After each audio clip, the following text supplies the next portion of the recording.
سورہ شعراء آیت نمبر 1۔ اعوذ باللہ من الشیطان الرجیم، بسم اللہ الرحمن الرحیم۔ طاسیم میم، تلک آیات الکتاب المبین، لعلک باخع نفسک الا یکونوا مؤمنین، ان نشأ ننزل علیہم من السماء آیة فظلت اعناقهم لها خاضعین، وما يأتيهم من ذکر من الرحمن محدث الا كانوا عنه معرضین، فقد كذبوا فسيأتيهم أنباء ما كانوا به يستهزئون، أولم يروا إلى الأرض كم أنبتنا فيها من كل زوج كريم، إن في ذلك لآية وما كان أكثرهم مؤمنين وإن ربك لهو العزيز الرحيم۔ صدق الله العظيم۔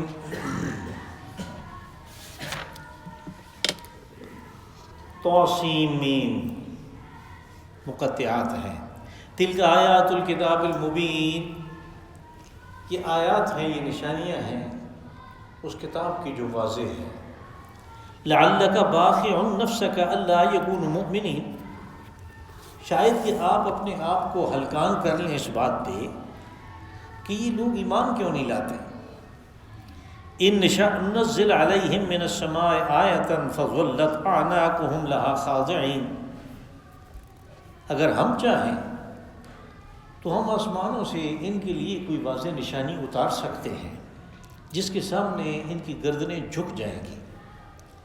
وما یأتیہم من ذکر من الرحمن محدث الا كانوا عنہ معرضین، اور ایسے ہوا نہیں کہ خدا رحمان کی طرف سے جو بھی یاد دہانی نہیں اترے تو یہ اس سے منہ نہ موڑیں۔ فقد كذبوا فسيأتيهم أنباء ما كانوا به يستهزئون، یہ کہ یہ اب جھٹلا چکے اور عنقریب مختلف طریقوں سے ان کے پاس آئیں گی یہ خبریں کہ جس کی وہ مذاق اڑا رہے تھے وہ کیا چیز تھی۔ اولم يروا الى الارض كم انبتنا فيها من كل زوج کریم، تو کیا انہوں نے زمین کی طرف نہیں دیکھا کہ ہم نے کتنے نو بنو اس کے اندر نباتات اگائے جن میں ان کے لیے فیضان ہے۔ ان فی ذلک لآیہ، اس میں نشانی ہے ان لوگوں کے لیے جو سمجھنا چاہیں۔ وما کان اکثر مؤمنین، لیکن ان کی اکثریت ایمان لانے والی نہیں ہے۔ وَإِنَّ رَبَّكَ لَهُوَ الْعَزِيزُ الرَّحِيمُ، اور یہ کہ آپ کا رب بڑا ہی زبردست اور خوب رحم کرنے والا ہے۔ یہاں سے یہ سورہ شعراء شروع ہوتی ہے۔ سورہ شعراء کا زمانہ نزول ہے، یہ ایک مکی صورت ہے، اور رسول اللہ صلی اللہ علیہ وسلم کا جو مکہ کے اندر رسالت کے 13 سال ہیں ان میں یہ دور متوسط کی صورت ہے۔ اس کے اندر جو مضامین ہیں ان سے بھی اس بات کی تصدیق ہوتی ہے کہ یہ اس دور کی ہے، اور روایات بھی اس کی تائید کرتی ہیں، کیونکہ ہمیں حضرت عبداللہ ابن عباس رضی اللہ عنہ کی ایک روایت ملتی ہے کہ آپ نے فرمایا کہ پہلے سورہ طٰہٰ اتری، پھر سورہ واقعہ، اور اس کے بعد یہ سورہ شعراء۔ اور سورہ طٰہٰ کے اترنے کا ہمیں پتہ ہے کہ حضرت عمر بن صدیق رضی اللہ عنہ کی ایمان لانے سے پہلے اتری ہے، بس یوں اس کا یہ زمانہ جو ہے یہ متعین ہو جاتا ہے۔ اس صورت میں جو مرکزی مضمون ہے وہ رسول اللہ صلی اللہ علیہ وسلم کی رسالت کا اثبات ہے، اور کفار مکہ کے لیے یہ بات بڑی عجیب تھی کہ ہم میں سے ایک آدمی اس کو کہے کہ میں اللہ کا رسول ہوں، حالانکہ وہ اس بات کو جانتے تھے کہ ان کی عادات، ان کی عقائد، ان کے طور طریقے، ان کا رہن سہن، ان کی بود و باش، انہوں نے جس چیز کو اپنا رکھا تھا وہ ہمارے کلچر سے، ہماری تہذیب سے بالکل مختلف تھی۔ بس اگر ہمارے نظریات کے، ہماری تہذیب کے، ہمارے عقائد کے خلاف اگر یہ بات کرتے ہیں تو ہمارا یہ حق بنتا ہے کہ ہم اس کو غور سے سنیں، لیکن سننا تو دور کی بات۔ جب بھی رسول اللہ صلی اللہ علیہ وسلم کوئی بات کرتے تو وہ معرضین کا لفظ استعمال ہوا، یعنی منہ موڑ کے چل پڑتے ہیں۔ تو یہ جو ان کا رویہ تھا، اس کے ثبوت میں، اس کی یعنی تصدیق کے لیے وہ لوگوں کو یہ بتاتے پھرتے تھے کہ دیکھیں، کہتے ہیں میں رسول ہوں، تو پھر کوئی نشانی لائیں نا، آسمان سے کوئی نشانی لائیں۔ کبھی انہوں نے کہا کہ ہمیں یہاں سے چشمے پھوٹ کے نکلیں، وہ دکھائیں۔ کبھی کہا کہ کوئی باغات ہوں جن سے یہ کھائیں پیئیں تو ہم بھی دیکھیں کہ وہ کدھر ہے۔ اور اس طرح کی باتیں وہ کرتے رہے، جبکہ اس کے جواب میں جو چیز اللہ کی طرف سے آئی وہ یہ ہے کہ میں نے انسانوں کو عقل دی ہے، ان کو فہم دیا، ان کو ادراک دیا، ان کو سمجھ دی، اور ان کے سامنے دو راستے رکھے، اختیار اور ارادہ دے کے، کہ تمہاری مرضی اس راستے پہ چلو، تمہاری مرضی اس راستے پہ، اور دونوں راستوں کی حقیقت کو کھول دیا کہ یہ جنت میں جائے گا، یہ دوزخ میں جائے گا۔ تمہاری اپنی مرضی ہے کہ تم جس راستے کو اختیار کرتے ہو۔ اگر اللہ کا پیغام پہنچانے میں کوئی کسر رہ گئی ہو تو وہ تو پوری کی جا سکتی ہے، لیکن یہ کہ جس قسم کے تمہارے مطالبات ہیں، ان نشانیوں کو، ان مطالبات کو پورا کرنے کے لیے وہ اللہ کی اپنی منشا ہے، یہ رسول علیہ الصلوۃ والسلام کا کام نہیں ہے۔ اور پھر ان کے سامنے انہی 7 ارب اقوام کے واقعات رکھے گئے کہ دیکھ لیں یہ جو عرب اقوام ہیں جو سابقہ ہیں، جو ہلاک ہو گئی، جو ختم ہو گئی، ان کی اور اپنی عادات کا مقابلہ کر لیں، اور جو ان کے رسول تھے اور نبی تھے ان کی اور رسول اللہ صلی اللہ علیہ وسلم کی عادات کو دیکھ لیں، آپ کو ان میں کوئی فرق نہیں نظر آئے گا۔ اب اگر ان قوموں کا یہ انجام ہوا تو تمہارا بھی یہ ہونے والا ہے، اور اگر ان کے رسول کامیاب ہوئے اور اس عذاب عظیم سے اور عذاب علیم سے بچ گئے، یہ بھی بچ جائیں گے۔ یہ وہ تناظر ہے، اور پھر سورہ مبارکہ کے آخر میں وہ سارے 7 کے 7 واقعات سنانے کے بعد جو نتائج ان سے نکلنے چاہیے، ایک دفعہ پھر ان نتائج کی طرف توجہ دی۔ اللہ پاک نے فرمایا طاسیم میم، یہ حروف مقطعات ہیں، کبھی کبھی ان کے اوپر ہم بات کر لیتے ہیں، لیکن وہ سب ظن و تخمین ہے۔ قرآن و حدیث میں ان مقطعات کی وضاحت نہیں ہے کہ ان کا کیا مفہوم ہے۔ تلک آیات الکتاب المبین، کہا کہ یہ آیات ہیں، یہ نشانیاں ہیں اس کتاب کی جو واضح ہے۔ اب کتاب کا واضح ہونا، اس کا ایک مفہوم تو یہ ہے کہ اس میں کوئی ابہام ہے ہی نہیں۔ اس نے جس چیز کو حق قرار دیا، جس کو باطل قرار دیا، ان حق و باطل کے درمیان کوئی ابہام تو رہتا نہیں ہے۔ جائز اور جائز کو بالکل واضح کر دیا۔ تو جب یہ بات ہو چکی تو اب مزید تمہیں کس چیز کی ضرورت ہے؟ دوسرا مفہوم بھی اس کا ہے، وہ یہ کہ جب یہ کتاب مبین ہے تو پھر اس کے اندر کچھ واقعات بیان ہوئے۔ اب اس کتاب مبین کے واقعات جو ہیں وہ کسی نتیجے پہ آدمی کو پہنچاتے ہیں، اور یہ تو ہوتا نہیں ہے کہ آدمی کوئی واقعہ پڑھے، کوئی چیز بھی پڑھے اور اس کا جو نتیجہ نکلنا چاہیے اس کو چھوڑ دے۔ جب بھی کوئی پڑھتا ہے اس کا کوئی مقصد ہوتا ہے، اس کا نتیجہ جو ہے، جو برآمد ہوتا ہے، وہ اس سے اخذ کرنا چاہیے، پھر ہی متعین ہوتا ہے کہ یہ درست تھی یا غلط تھی، اس میں جو بات تھی وہ اس کو کیا کہاں پہ رکھیں ہم۔ تو کہا یہ کتاب مبین ہے، جو اس کی آیات سے تمہیں نتیجہ اخذ کرنا چاہیے وہ اخذ کرو۔ آیات جو ہے یہ آیا کی جمع ہے، اور یہ اس کا جو لفظی مفہوم ہے وہ نشانی کو کہتے ہیں۔ نشانی دیکھ کے ہمیں کوئی چیز یاد آتی ہے، یعنی کبھی ایسے ہوتا ہے کہ کسی دوست نے کوئی گفٹ دیا، کوئی آپ کو تحفہ دیا، تو وہ بڑا قیمتی تحفہ تھا، وہ آپ نے سنبھال کے رکھ دیا۔ وہ جس صندوق میں، جس باکس میں آپ نے رکھا تھا، اس کو روزانہ کھولنے کی ضرورت نہیں پڑتی. کبھی ہو سکتا ہے 10-12 سال کے بعد اس کو کھولا تو وہ چیز نظر آ گئی. اب ماننا آپ کو وہ دوست بھی یاد آ جاتا ہے. یہ وہ نشانی تھی کہ جس کی وجہ سے وہ یاد آیا. قرآن پاک یہ کہتا ہے کہ یہ جو اس کی آیات ہیں یہ نشانیاں ہیں اس چیز کو یاد کرنے کے لیے جو اللہ نے تمہارے اندر رکھی ہے، ہر انسان کے اندر رکھی ہے. اور وہ کیا ہے؟ توحید کا وعدہ اور اللہ کی محبت. بس اگر اپنے آپ کو ٹٹولے تو اس کو وہ یاد آ جاتی ہے کہ یہ چیز تو میرے اندر رکھی ہوئی تھی اور میں باہر دیکھ رہا تھا. میں کسی محبوب کی تلاش میں تھا، جبکہ محبوب نے اپنا وجود میرے اندر رکھا ہوا تھا، میں نے خود اس کو چھپایا تھا. لیکن پھر اس نے یہ کیا، اس محبوب نے جو اندر ہے اس نے یہ کیا کہ اپنی آیات جو ہیں وہ ہمارے سامنے رکھی کہ ان کے ذریعے سے مجھے یاد کرو. یہ آیات ہیں، تلک آیات الکتاب المبین. لعلک باخع نفسک الا یکونوا مؤمنین. رسول اللہ صلی اللہ علیہ وسلم کے لیے یہ پریشانی کہ یہ اتنے دانا قسم کے لوگ ہیں، اتنے بڑے کاروباری لوگ ہیں، اور مختلف جو قبائل ہیں وہ اپنے فیصلوں کے لیے ان کے پاس آتے ہیں.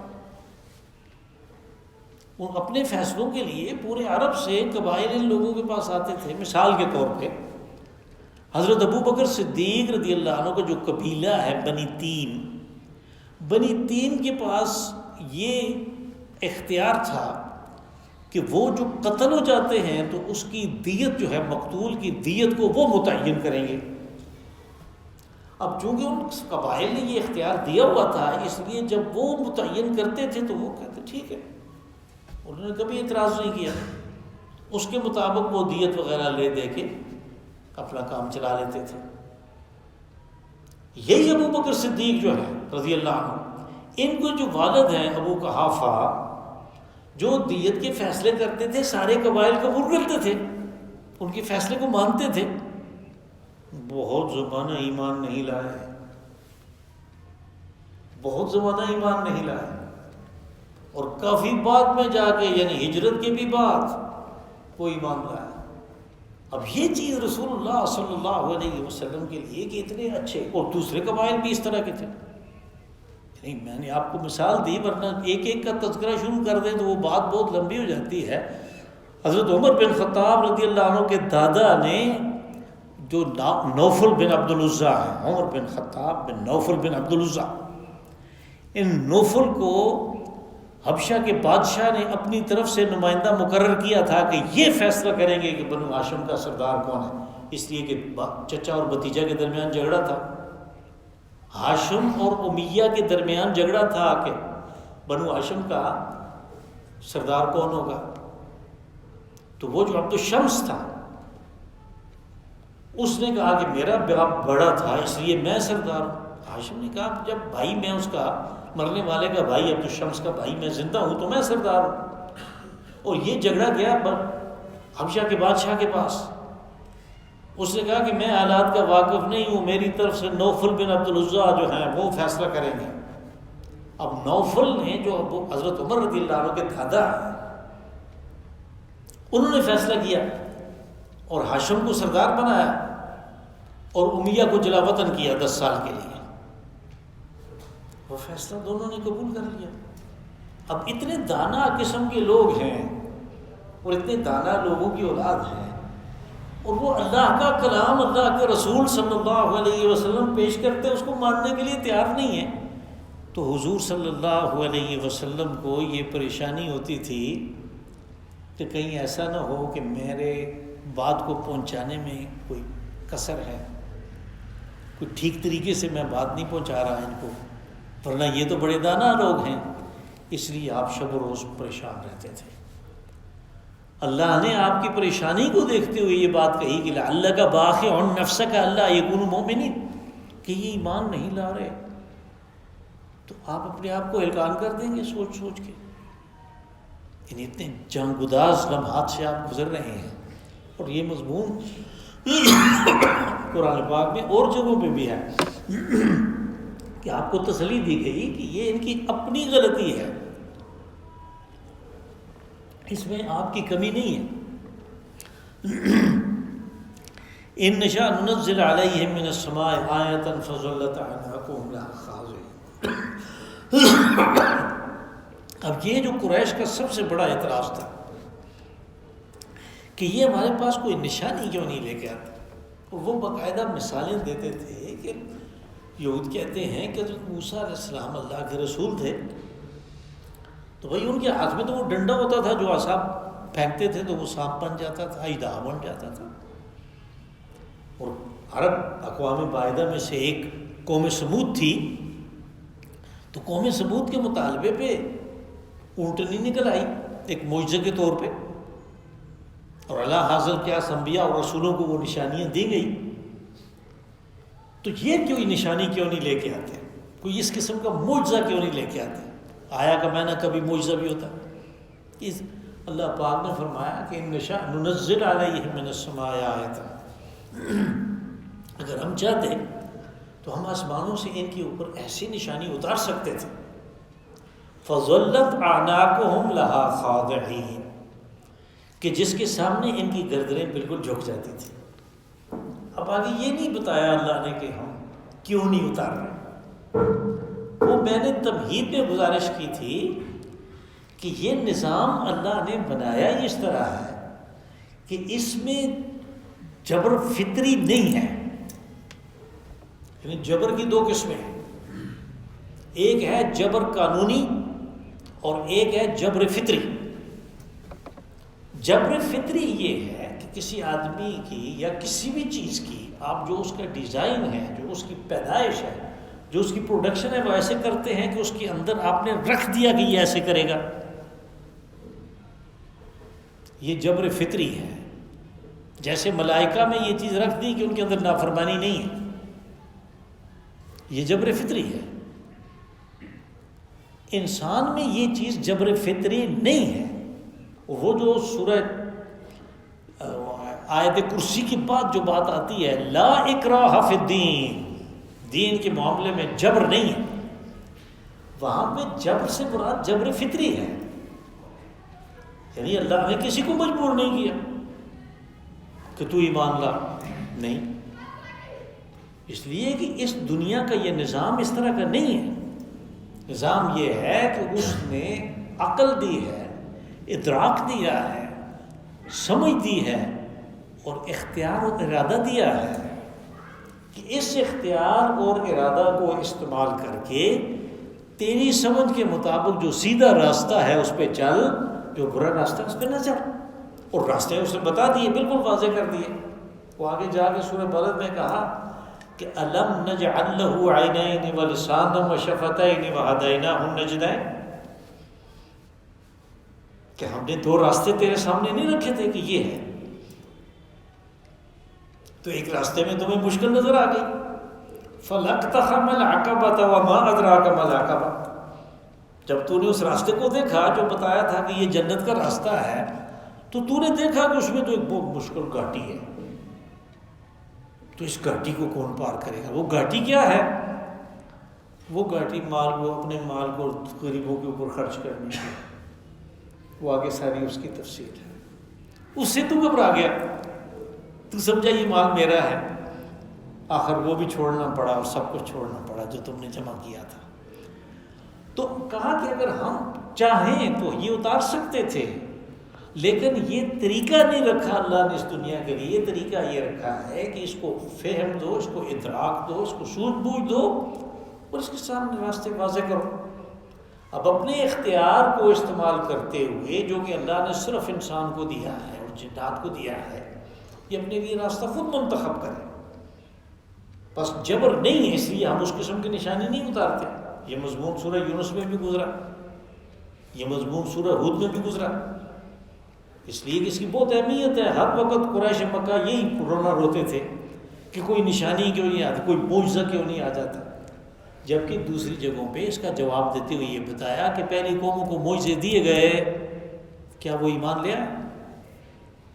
کیا فرعون حضرت موسیٰ علیہ السلام کے عصا کو دیکھ کے کہ وہ سانپ بنتا ہے، اژدہا بنتا ہے، اس کے اپنے لائے ہوئے جادوگر شکست کھا گئے میدان میں، اس چیز کو دیکھ کے وہ ایمان لے آیا؟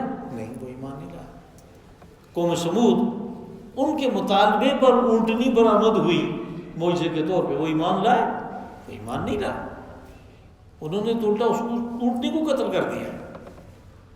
وَكَانَ فِي الْمَدِينَةِ تِسْعَةُ رَهْطٍ يُفْسِدُونَ فِي الْأَرْضِ وَلَا يُصْلِحُونَ کہ ان کے شہر میں بھی وہ 9 تھے، وہ 9 بدماش تھے رات، کہ جن کا کام صرف فساد برپا کرنا تھا، انہوں نے اونٹنی کو قتل کر دیا، جس کو حضرت صالح علیہ السلام نے اللہ کی اونٹنی کہا تھا۔ کہا کہ وہ پہلے والے نہیں آئے، یہ بھی معجزہ دیکھ کے ایمان نہیں لائیں گے۔ ایمان وہ ہوگا مطلوب اور مقصود جو ایمان ہے جو شعوری سطح پہ لایا جائے، پہلے آدمی متعین کرے کہ یہی صحیح راستہ ہے، پھر اس کے اوپر چلے، ایمان یہ ہے۔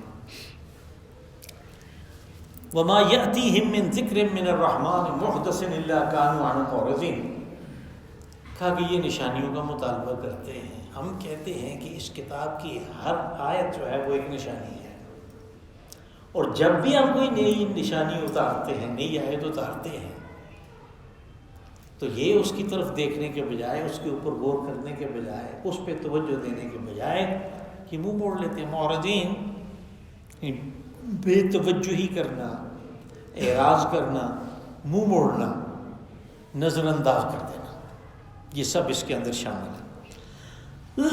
فقط کذبوا،